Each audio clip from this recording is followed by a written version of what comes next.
Baiklah, Assalamualaikum warahmatullahi wabarakatuh. Perkenalkan, nama saya Herbie Kwal, NIM 19129229. Saya dari jurusan Pendidikan Guru Sekolah Dasar Fakultas Ilmu Pendidikan Universitas Negeri Padang. Baiklah, pada kesempatan kali ini saya akan membuat video pembelajaran virtual tentang adanya tata surya serta rotasi dan revolusi. Materi pada kesempatan kali ini kita akan membahas tentang terbentuknya tata surya, benda langit lainnya, rotasi bumi, dan yang terakhir adanya revolusi bumi. Next. Teori terbentuknya tata surya. Cabang ilmu astronomi yang khususnya mempelajari asal-muasal terbentuknya tata surya adalah kosmogoni. Sejak abad ke-18 sudah diusulkan teori-teori mengenai asal-muasal tata surya ini. Tidak ada yang benar dalam sebuah teori. Namun, pengujian teori tersebut dilakukan dengan membandingkan dengan fakta-fakta di lapangan dan temuan-temuan berupa akibat perkembangan teknologi. Di antara fakta-fakta tersebut adalah yang pertama, orbit-orbit planet yang paralel terhadap ekuator matahari. Yang kedua, orbit-orbit anggota tata surya yang sirkular. Yang ketiga, semua planet bergerak dalam arah berlawanan arah jarum jam sesuai dengan gerakan rotasi matahari. Yang keempat, planet yang juga berotasi dalam arah berlawanan arah jarum jam kecuali Venus dan Uranus. Yang kelima, planet terestrial dan planet Jovian yang memiliki karakteristik fisik dan kimia yang berbeda. Yang terakhir, struktur satelit yang mengorbit planet mirip miniatur sistem tata surya. Baik, kita masuk pada teori yang pertama, yaitu teori nebula. Teori nebula yang dikemukakan oleh Kant dan Laplace. Menurut Immanuel Kant, 1749 sampai 1827, seorang ahli filsafat Jerman membuat suatu hipotesis tentang terjadinya tata surya. Dikatakan bahwa di jagat raya terdapat gumpalan kabut yang berputar perlahan-lahan. Bagian tengah kabut itu lama-kelamaan berubah menjadi gumpalan gas yang kemudian menjadi matahari, dan bagian kabut sekitarnya menjadi planet-planet dan satelit-satelit yang lainnya. Pada waktu yang hampir bersamaan, tanpa ada komunikasi, seorang ahli fisika Prancis yang bernama Pierre-Simon de Laplace mengemukakan teori yang hampir sama. Dikatakan bahwa teori tata surya yang berasal dari kabut panas yang berpilin karena pilihannya itu berupa gumpalan kabut yang membentuk bulat seperti bola yang besar. Makin mengecil bola itu, makin cepat pilinannya.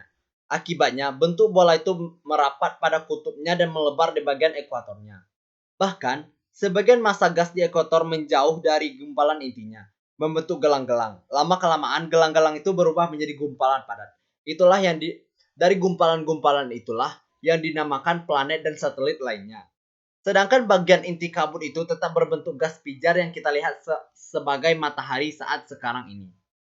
Kedua teori ini mempunyai persamaan yang material asalnya, yaitu kabut. Itulah sebab keduanya dijadikan satu nama, yaitu teori nebula atau teori kabut. Yang kedua adanya teori planetesimal. Menurut teori ini, matahari telah ada sebagai salah satu bintang-bintang yang banyak.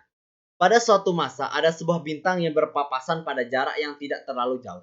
Akibatnya, terjadilah peristiwa pasang naik pada permukaan matahari ataupun bintang. Sebagian dari massa matahari ini tertarik ke arah bintang.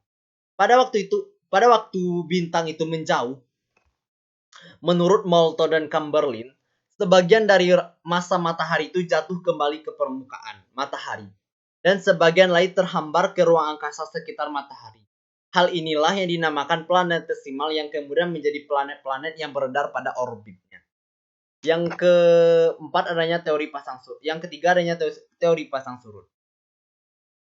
Teori planetesimal di atas tadi hampir sama dengan teori pasang surut yang dikemukakan oleh Sir James Jeans 1877 sampai 1946 dan Harold Jeffreys 1891. Keduanya adalah ilmuwan dari Inggris. Jeans dan Jeffreys melukiskan bahwa setelah matahari itu berlalu, massa matahari yang lepas itu membentuk bentukan cerutu yang menjorok ke arah bintang. Kemudian, akibat bintang yang makin menjauh, massa cerutu itu terputus-putus dan membentuk gumpalan gas di sekitar matahari. Gumpalan-gumpalan itulah yang kemudian membeku dan menjadi planet-planet dan gumpalan-gumpalan itulah yang membeku dan membentuk menjadi planet-planet. Teori ini menjelaskan penyebab planet-planet di bagian tengah seperti Jupiter, Saturnus, Uranus, dan Neptunus merupakan planet raksasa. Sedangkan di bagian ujung-ujungnya seperti Merkurius, Venus yang dekat dengan matahari yang disebut dengan planet kecil. Yang terakhir adanya teori awan debu. Pada tahun 1940, seorang ahli astronomi Jerman bernama Carl von Weizsäcker mengembangkan suatu teori yang dikenal dengan teori awan debu. The Dust Cloud Theory. The Dust Cloud Theory. Teori ini disempurnakan lagi oleh ahli astronomis lain, yaitu Gerald P. Cooper 1950 dan Subrahmanyan Chandrasekhar. Pada dasarnya, teori ini mengemukakan bahwa tata surya ini terbentuk dari gumpalan awan gas dan debu. Di alam semesta bertebaran gumpalan awan seperti itu. Lebih dari 5.000 juta tahun yang lalu, salah satu gumpalan awan itu mengalami penempatan pada proses penempatan itu. Mengalami penempatan. Pada proses penempatan itu, partikel-partikel debu tertarik ke bagian pusat awan tersebut. Membentuklah gumpalan bola dan mulai berpilin. Lama-kelamaan, gumpalan gas itu memipih menyerupai bentuk cakram yang tebal di bagian tengah dan lebih tipis di bagian tepinya. Bagian tengah cakram gas itulah berpilin lebih lambat daripada bagian tepinya. Partikel-partikel di bagian tengah cakram kemudian saling menekan sehingga menimbulkan panas dan menjadi pijat. Bagian inilah yang kita sebut sekarang saat ini adalah matahari. Itulah teori terbentuknya tata surya. Selanjutnya, setelah kita mengenal teori terbentuknya tata surya, saya akan menjelaskan tata surya tersebut. Tata surya merupakan suatu sistem di jagat raya yang terdiri atas sebagai matahari sebagai pusatnya dan planet-planet termasuk bumi, satelit-satelit alam misalnya bulan, asteroid, komet, meteor, debu dan kabut dan benda-benda lainnya yang sebagai anggota yang beredar mengelilingi pusat yakni matahari pada orbit atau garis edarannya masing-masing.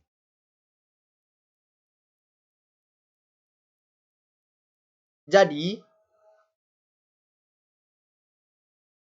dari sekian anggota tata surya tersebut, hanya matahari yang dapat memancarkan cahaya sendiri. Sedangkan anggota tata surya lainnya hanya memantulkan cahaya yang datang. Selanjutnya, kita akan membahas benda-benda langit, yaitu adanya asteroid, komet, meteorit, satelit. Namun di satelit ini terbagi lagi menjadi dua, yaitu adanya alam dan buatan. Baik, saya akan menjelaskan tentang asteroid.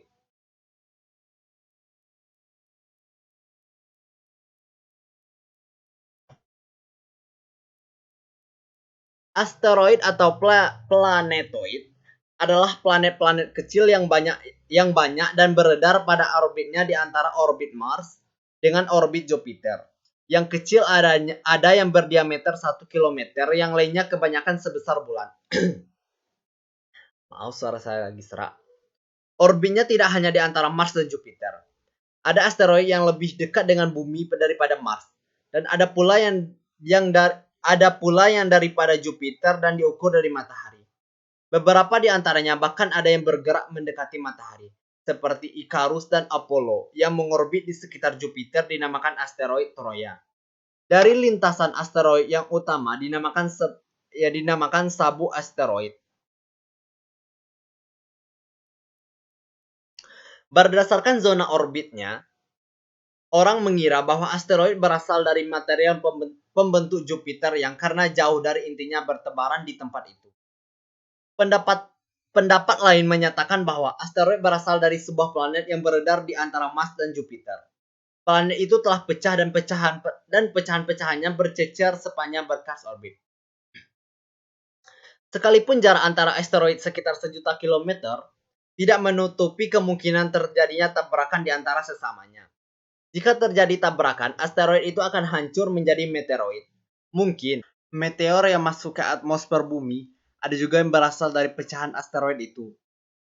Perjalanan pesawat ruang angkasa tak berawak, yaitu Pioneer dan Voyager yang melewati sabuk asteroid itu menunjukkan bahwa zona ini tidak berbahaya bagi pesawat yang lewat.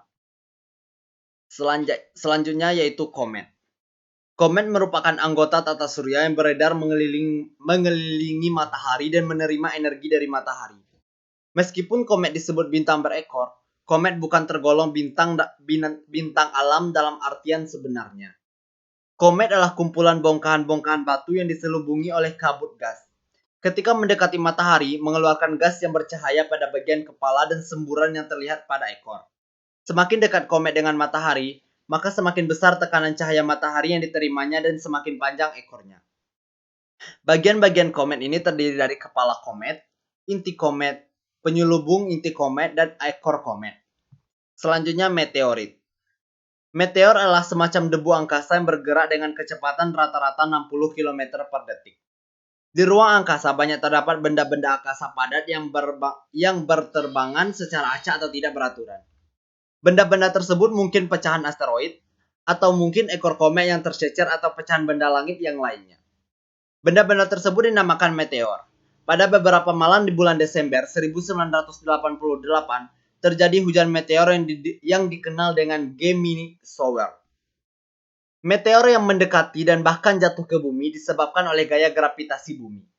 Ketika menembus atmosfer, benda padat tersebut terbakar karena gaya gesekan atmosfer.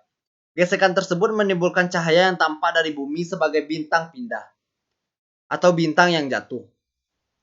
Meteor yang menuju ke bumi jarang mencapai bumi karena terbakar habis di lapisan atmosfer.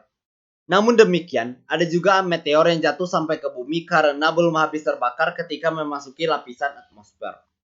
Selanjutnya ada satelit. Satelit ini terbagi menjadi dua, yaitu satelit alam dan satelit buatan. Satelit buatan ini adalah istilah satelit buatan adalah benda sebelumnya satelit adalah benda langit yang mengikuti planet. Istilah satelit digunakan juga untuk benda buatan manusia yang diorbitkan mengelilingi bumi ketika dinamakan satelit buatan. Sedangkan satelit alam yaitu satelit yang terbentuk secara alami. Terbentuknya bersama-sama dengan proses pembentukan planet karena masanya lebih kecil dan berlokasi dalam lingkungan gravitasi planet tertentu. Satelit itu beredar mengelilingi planet tersebut. Tidak semua planet memiliki satelit. Banyak satelit pada tiap planet pun berbeda-beda. Perbedaan jumlah satelit dengan nama-nama satelit itu karena nama-nama satelit yang baru belum tercatat atau mungkin belum diberi nama. Selanjutnya ada rotasi bumi. Rotasi bumi menurut saya ada 4, itu terjadinya siang dan malam, perbedaan waktu di dunia, gerak semu harian matahari, dan perbedaan percepatan gravitasi. Selanjutnya revolusi bumi ada 3, yaitu perbedaan waktu siang dan malam, pergantian musim, gerak semu tahunan matahari. Mungkin itulah penjelasan video dari saya tentang tata surya serta rotasi dan revolusi bumi. Terima kasih atas perhatiannya. Mohon maaf jika terdapat kesalahan. Saya tutup dengan wassalamualaikum warahmatullahi wabarakatuh.